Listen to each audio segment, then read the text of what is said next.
Hello everybody, Ben Rogers here, the Raptors Digest, reacting to the Toronto Raptors 109-99 win against the Orlando Magic. Riker, this is our exciting game of the season. We're on a 7-game win streak. This is a preview for the first round of the playoffs. How amped up are you to see 4 more games of the Orlando Magic in the first round? Ben, honestly, I will be shocked if there's 100 viewers for this podcast tonight. You could put LeBron James, Kawhi Leonard, you could put Giannis, you could put them all onto this team, and they would still suck, and they'd still be boring to watch. And mostly it's because they still have Terrence Ross on the team, but it's just the franchise is so dreadfully boring, Ben. And the Raptors, although they were never contested in this game, it was unnecessarily close, the outcome. That's the thing about the Magic, man. You don't beat them to the point where you're winning by 30, so it's fun enough to see Boucher come in and hit a bunch of threes and all that stuff. They stay within 15 to 10 points. They never make a run to really make it interesting, but they don't, I don't know, they just keep it in this kind of lethargic pace and things going on. And I don't appreciate the Terrence Ross slander this early on in the podcast, because he played actually probably the best for the Magic in this game. No, he did not. No, he did not, Ben. I'm glad you brought that up. And although he was the best, and that speaks to how bad Orlando is, although he was the best, he shot dreadful from 3. He hoisted 11 threes, shot 27%. He had the worst plus-minus, and I'm a big plus-minus guy, Ben. He had the worst plus-minus on the team. And, I mean, the turnover machine, the turnover king, unfortunately, he was outmatched by Pascal Siakam. Very unfortunate tonight, but otherwise his game was terrible as always. So he didn't disappoint on that front. But Ben, whether it was him or not, no, this Terrence Ross debate is probably going to be the most heated thing out here. That T. Ross jumper is still looking smooth, man. He's coming around on those turns. He takes some weird shots. I know he took one with Serge Ibaka in his face, but even you, Rickard, the biggest Terrence Ross hater, you have to agree that jumper, that stroke is looking clean, man. I don't know how you can say that, because he had open jump shots all game long. The Raptors, I felt like their rotation defense was not amazing on closeouts tonight, and I'm not saying it goes in. Had a lot of. I'm not saying it goes in. How it can just you call looks jump clean. shot clean? It looks clean. What? The form? Oh, yeah, you did it. It's aesthetically you pleasing. cleaned the house really well, but like there's still dirt everywhere. Like what? You can't call something fundamentally solid if it doesn't work. The aesthetic of Terrence Ross's jump shot. Oh my gosh. I love the look of it. A Lamborghini with a Pontiac engine, right? Hey, nothing wrong with it, but let's dive into this game a little bit. Even though it did kind of look like a scrimmage for stretches, Fred VanVleet really just dominated the Orlando Magic. Honestly, our backcourt as a whole did it. Fred VanVleet had 21 points, 10 assists, 4 rebounds. Lowry didn't have the biggest point total, but 8 points, 10 assists from him, and 9 rebounds, trying to go for that triple-double. The backcourt of the Raptors was just toying with the Magic tonight.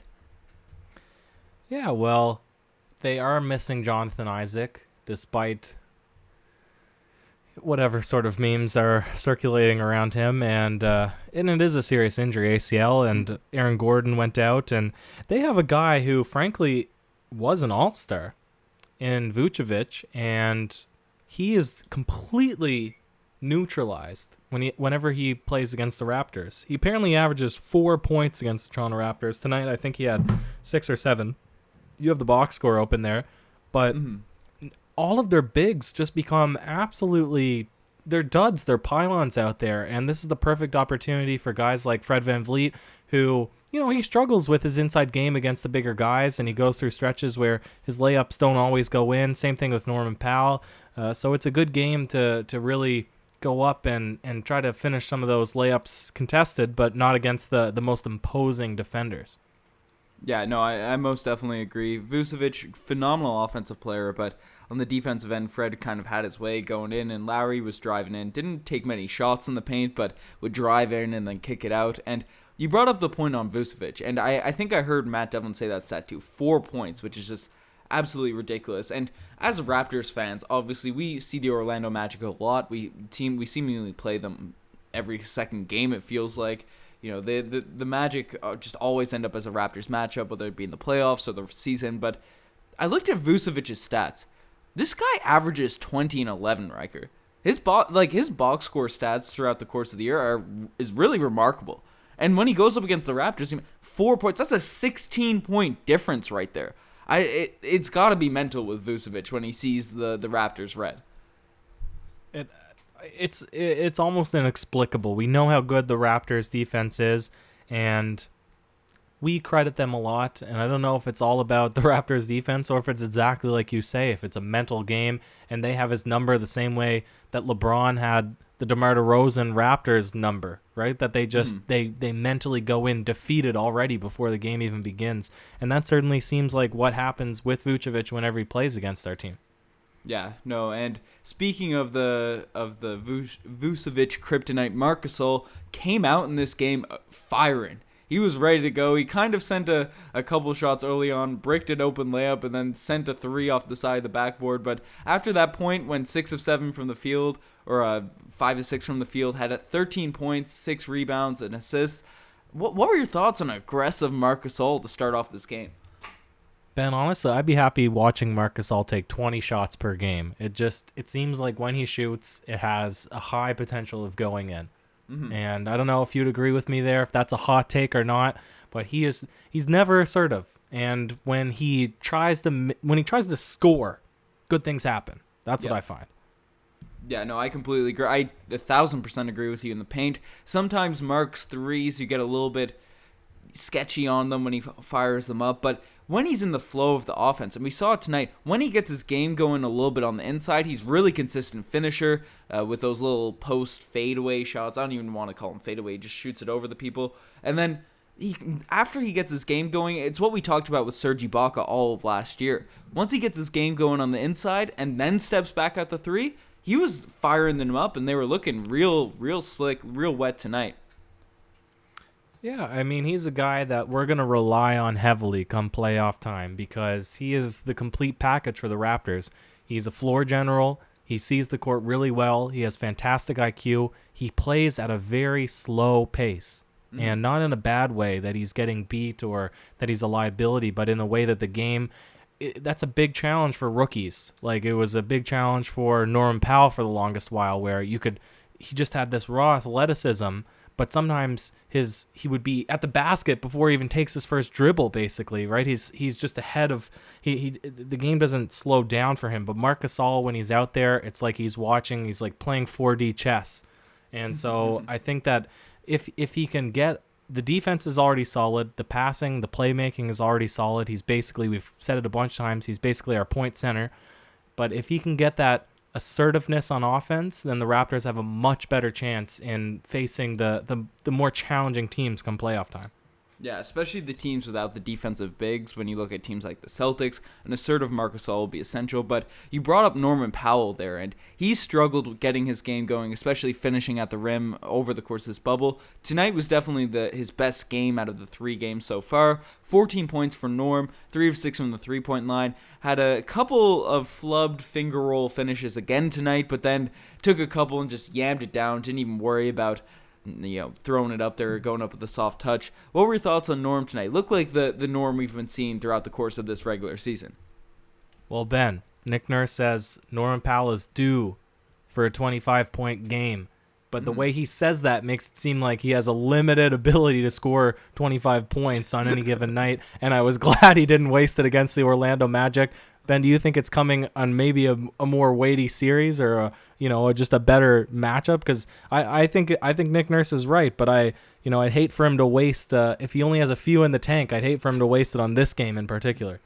Honestly, once Norm gets the finishing down, because we all know, every Raptors fan that's followed this team for the past few years knows Norm has been a guy that sort of rides on his confidence, right? And then once his finishes go down, the threes go down, and he made a couple tonight. The threes ended up dropping, but once Norm gets in that rhythm of his game, which he's been in all of this season, and has kind of reverted back to the Norman Powell that is a little bit weird with his touch, as you mentioned, going a bit too fast for himself. He kind of reverted back to that in the previous 2 games, but tonight looked like the Norman Powell, the 2019-2020 Norman Powell, and I think Norm, especially the way he was finishing the season, obviously the longest reigning player of the week, seemingly ever, but he I think we can see Norman Powell have big scoring outbursts, multiple nights, multiple games, and I wouldn't be surprised, especially after tonight's game, where it was obviously a bit weird playing the Magic, if he really explodes against the Boston Celtics. Well, he definitely should. And Ben, we both agree on this point that whenever he goes up for a layup, he's already above the rim. So it's nice to see that he actually finished a couple tonight. And it's usually those, when he tries to get a little bit acrobatic, the shots we're used to him making, he's been a little bit off with them. So I think that the tide is turning, and it'll be nice if he shows up against the Boston Celtics, because I believe the Raptors only need to win 4.5 to hold that second seed. And if they beat the Celtics, then they're probably fine on their fourth win. I don't know for sure, but I'd love for the Raptors to hold the second seed. And if it takes a big Norm output, then that would be just a cherry on the top. Yeah, I'm not sure the outcome of as of recording of the Celtics-Nets game, but since we beat the Magic, if the Nets end up finding a way to beat the Boston Celtics, then we're secured, we're locked in for that second seed regardless already. So that's a positive thing to look at. And I guess before we swing in the segments, a couple wing players we can look at. Obviously, OG's been an absolute beast lately. 12 points, 5 rebounds, plus 17 for the game. 5 of 7, didn't even have to shoot any threes tonight. He was a monster, but the player I kind of want to go in on a little bit more is Rondé. 7 points for Rondé, and we've seen Rondé sometimes have the ball handling duties as like a point forward coming off the bench, but he was carrying up the ball a lot of possessions, and I think that really makes a lot of sense because Rondé is a guy that's obviously an energy player, great on the defensive end, great cutter and that sort of stuff, but his biggest issue is he's not able to shoot the three. But and that's an issue when you're playing off ball and then your defender can help off of you. But if the ball's in Rondé's hands, and he's such a good passer, especially for a guy that's his size, if the ball's in his hands, the defender has to guard him straight up one-on-one, and then the floor is already spaced. So he drives in, draws in all the extra defenders, and then the spacing's already there. I really like the Rondé Hollis-Jefferson high pick and roll, him kind of handling the ball. What are your thoughts on Nick Nurse trying out this sort of unintuitive Rondé Hollis-Jefferson playing point guard while Lowry and Fred are out there? Well, when you say it does make a lot of sense because of his inability to shoot the three, you're going to put your worst or your least mobile defender on him. So usually it's your big that's going to guard Rondé. Yep. So if you're going to draw that big out, then you're basically neutralizing the rim protector. So it does make a lot of sense. And Rondé was displaying and showcasing his ball handling abilities tonight. He had a lot of consecutive dribble moves, where then he'd go in and attack the basket. And he had one really fantastic little shovel pass to Ibaka that unfortunately ended up being a miss that I thought should have been one of the nicer assists of the game. But where I differ from your thought is, I don't know if Nick Nurse was suggesting that they try this and running the plays through Rondé Hollis-Jefferson, or if because we've run a 7-man rotation for the past 2 games, if this is Rondé Hollis-Jefferson saying, I want to play, I want to be that 8th man, and kind of dominating the ball and playing with that Kobe mentality that he's going to shoot every time. And that was where what I thought was happening was that he was forcing it a little bit because he wants to crack that roster. So I don't know. You obviously saw something a little bit different than me. So it's interesting if he'll keep playing, because I like your rationale for why he should actually be a ball handler.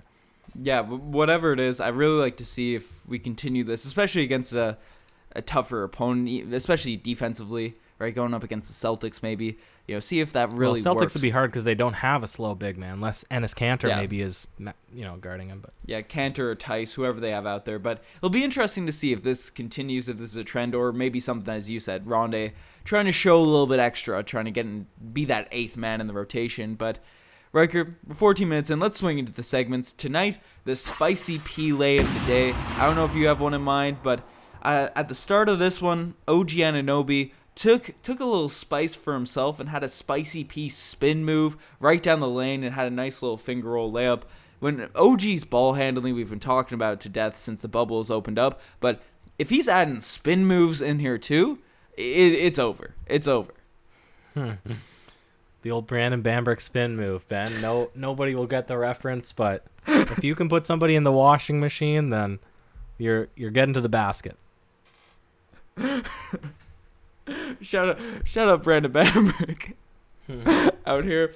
But not all plays can be the spicy P-lay of the day, and some just make you say, oh, geez. Do you have an OG's play in mind, Ryker? No, I'm going to reserve my OGs for the gold star, so I'll let you take it away.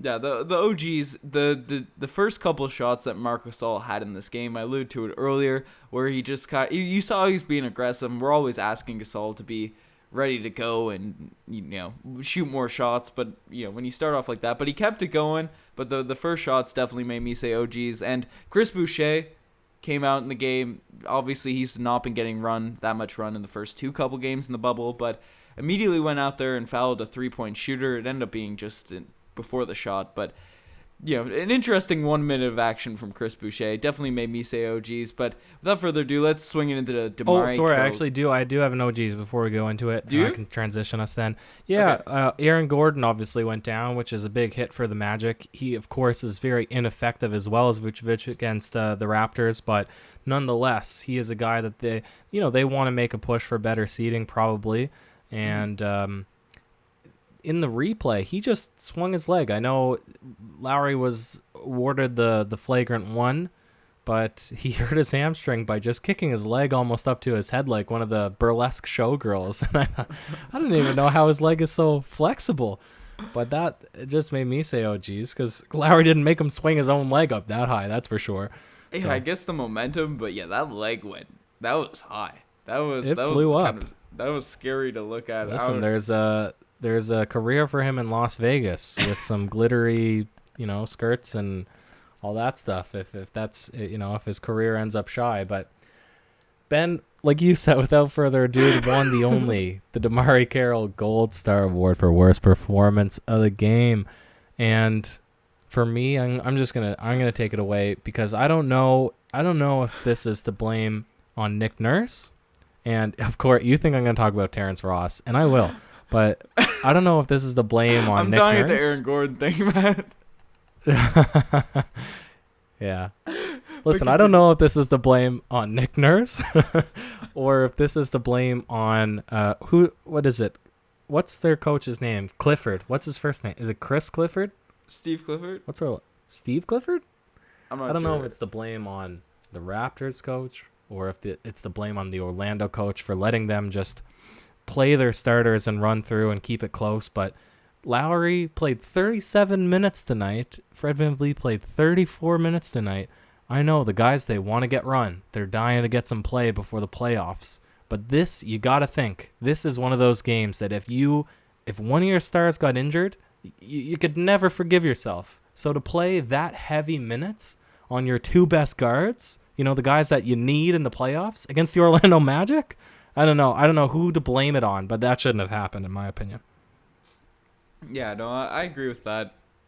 You want to see Lowry's minutes, especially in a game like this. Fred, I don't mind because he's a younger player. Even though he has had some injury issues, I don't think a lot of them are from heavy overuse. Most of Fred's injuries are just sort of freak things, but Lowry has definitely had a past of dealing with issues that are being one of the league leader minutes, whether it's a lower back injury, leg injuries, and stuff like that. So I'd like to see Lowry's minutes a little bit lower in these types of games. Obviously, he's a guy that wants to be out there, and he's such a positive for this team when he's on the court, but that's definitely a thing to look at. But I think it's fine. As long as you're under 40, I think it's good. But against the Orlando Magic, maybe you want an extra breather. We might see Lowry end up resting one of these games if he's a little bit fatigued. But I was going to throw DeMar Carroll Gold Star Award out to Pascal Siakam in this one. Like 7 turnovers for him. A lot of them really careless, unforced. He looked really sloppy out there with his ball handling. His three-point shooting looked really short for most of this one. He was 1 of 6, and then he ended up hitting one in that was at the end of a shot clock, a real quick buzzer one. So Siakam just really didn't have his game going tonight, and I think a part of that was, especially in the third quarter, he wasn't even running on defense. He was sort of just jogging back, not really taking the game seriously, and I guess when you're up big and you don't have any fear of the Orlando Magic, you can do that, but I don't know. I'd like to see Siakam have a bit more intensity, looking to drive the ball a lot more when he's on the court. And yeah, a little bit concerning, just the way Siakam sort of approached this game for me, Ryker. Do you agree? Yeah. No, I'd agree with that. But I don't know. I think the Raptors are a team that play down to the abilities of the team that they're facing, right? Because we didn't have those same concerns against the Lakers, I thought. Yep. and so he's the kind of guy I don't know. I trust. Well, I trust they'll turn it around. Yeah, for sure. No, I kind of agree with that too. We kind of come out and have been slapping these teams, especially where we look at the Heat game as well. We come out, get a solid, decent lead, and then kind of let them creep back in. And hopefully that doesn't happen in the playoffs. But it's nice that we're still winning these ones and playing great defense and stuff. We talked for 21 minutes on the Orlando Magic Raptors game breaker. So shout out for everyone for making this far. Check out the Twitter, the Instagram. No one's making it this far, Ben. No, people are making it this far. They want to hear some good Raptors Magic content. Let's beef it up a little bit too. Do you want to see the Orlando Magic in the playoffs, the first round series, or would you rather see a Jamal Crawford led Brooklyn Nets? The Wizards creep in there somehow. Oh yeah, anything but. Anything but, Ben. Anything but the Magic? Yeah, seriously. Bro, Markel Fultz coming out. T. Ross, where's the sauce, T. Ross? Anyways, you're the best right this far. As I said, Twitter, Instagram, you know the drill. Yeah. Any last words, Riker? Yes. I was thinking about the song, and it's Copacabana, and I believe it's by Barry Manilow, and it says, her name was Lola, she was a showgirl, we're going to have to change it to, his name was Aaron. He was a show guy. I don't know the rest of the words, but at the Copacabana. That's his future, Ben. He better study up the lyrics. That's going to be a segment when we play these guys in the first round. I hope so. Cheers.